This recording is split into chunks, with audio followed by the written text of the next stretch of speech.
قرآن سے 26 آیت کو نکال دینا چاہیے، نعوذ باللہ من ذلک۔ ان کے لیے بھی ایک بات ذہن میں آتی ہے، سوچتا ہوں کہتا چل، وہ یہ ہے کہ خلقت میں خدا اس کو ذیشان بناتا ہے، خلقت میں خدا اس کو ذیشان بناتا ہے، جو سب سے الگ اپنی پہچان بناتا ہے۔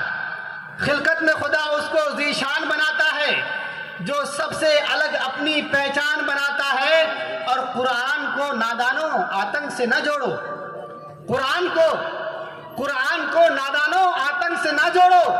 قرآن تو درندوں کو بھی انسان بناتا ہے، قرآن تو درندوں کو بھی انسان بناتا ہے۔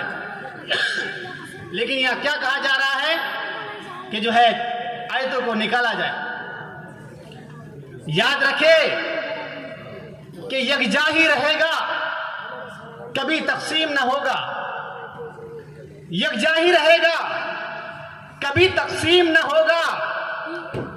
نون ہے لکھا تو کبھی میم نہ ہوگا، یکجا ہی رہے گا، یعنی قرآن الگ نہیں ہوگا، یکجا ہی رہے گا، کبھی تقسیم نہ ہوگا۔ ہے نون اگر لکھا تو کبھی میم نہ ہوگا، جیسا تھا کبھی آج بھی ہے کل بھی رہے گا، جیسا تھا کبھی آج بھی ہے کل بھی رہے گا۔ قرآن کا ایک حرف بھی ترمیم نہ ہو، قرآن کا ایک حرف بھی ترمیم نہ ہو۔ کیا بات ہے قاری صاحب، میں نے بھی کچھ الفاظ جوڑے ہیں اور ان کو جواب دینے کی کوشش، اہل علم نے جواب دیے۔ میں نے کہا کہ بیوقوف، اندھیروں سے نکل کر ذرا تنویر تو دیکھو، اندھیروں سے نکل کر، اندھیروں سے مطلب روشنی میں تو آؤ، کہاں اندھیرے میں پڑے؟ اندھیروں سے نکل کر ذرا تنویر تو دیکھو، دوڑا کے عقل خود ہی کی تقریر تو دیکھو۔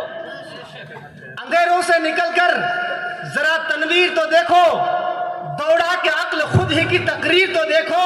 اور جن آیتوں پہ تم نے اٹھائی ہے انگلیاں، ان آیتوں کی تم ذرا تفسیر تو دیکھو۔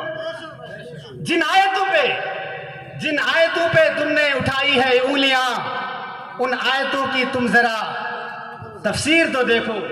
بہرحال دوستو، ہم آج اپنے مہمانان کرام کو سنیں گے، اور ویسے بھی یہ ہمارے بچوں کا اور ہمارے مہمان کرام کا پروگرام ہے۔ ہم نے بچوں کو سنا اور اسی دل جمی اور حوصلہ افزائی کے ساتھ اپنے مہمان نظام کو بھی سنیں گے، اور اسی طرح اپنی زندگی ہموار کرنے کی کوشش کریں گے، جس کے لیے میں جناب حضرت مولانا فضل الرحمان صاحب سے بہت ہی مؤدبانہ گزارش کرتا ہوں کہ حضرت والا اپنی مختصر جو ہے وقت میں کچھ تاثرات جو ہے ارشاد فرمائیں۔ حضرت والا میں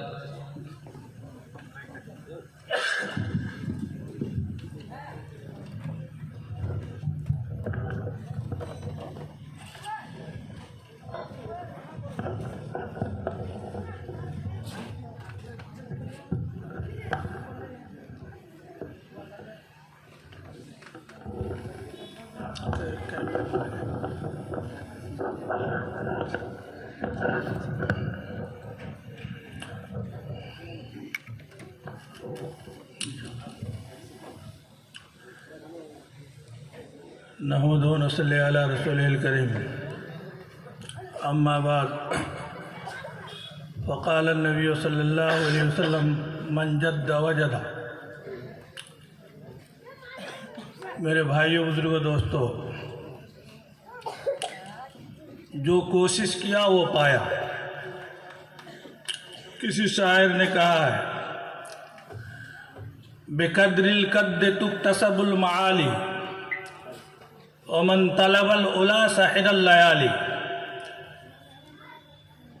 آدمی جتنی محنت کرے گا اس کو بلندی تو پہنچے گا، اور جس کی محنت جتنی کم ہوگی اتنی وہ پستی کی طرف جائے گا۔ اس لیے کہا بقدر القد تکتسب المعالی، محنت کے ذریعے سے بلندی کو پایا جا سکتا ہے۔ ومن طلب العلا سحر اللیالی، اور جو بلندی کو چاہتا ہے وہ راتوں کو جاگے۔ اس لیے میرے بھائیوں، بزرگوں، دوستو، عزیز بچوں، کہ یہ وقت ہے محنت کرنے کا۔ اس میں جو جتنی محنت کرے گا وہ اور زیادہ سے زیادہ آگے بڑھے گا۔ اور پڑھنے کے لیے کیا چاہیے؟